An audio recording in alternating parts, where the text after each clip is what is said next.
Here we have two people on an incline, both with skis holding onto a rope, and we're going to try and find out the acceleration of the system. So we're going to start by trying to look at our pulling forces, which would be our two FGXs.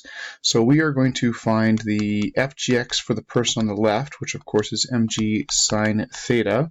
And if we do that, we can find out that they are pulling with 445 newtons towards the left.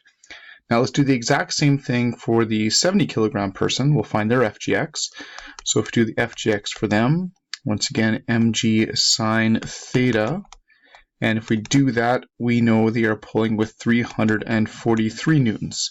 So even though they're heavier, they are on a lower incline, so their FGX is actually going to be smaller. So from that, I know that my system is actually going towards the left if it's going to move. But that would depend on how much friction we have. So let's find out how much friction we have.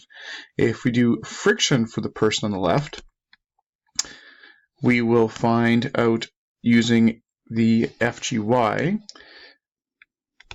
so mu mg cos theta, that for the person on the left, there is 25 newtons of friction.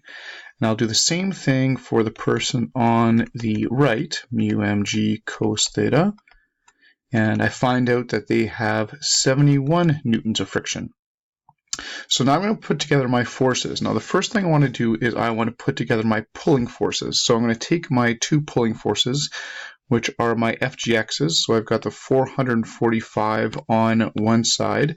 I've got 343 newtons on the other side. So I'm going to find my total applied force, my total pulling force, whatever you want to call it. And just by finding the difference between the two, those two forces, we've got 102 newtons going towards the left.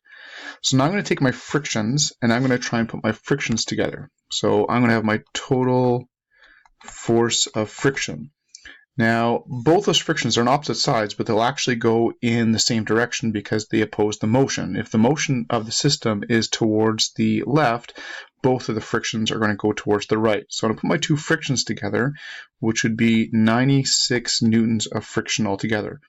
So I've got a total of 102 newtons trying to move it. I've got 96 newtons trying to slow it down. So I can then subtract those two, and that would give me my net force of 6 newtons towards the left. So they're just barely moving towards the left.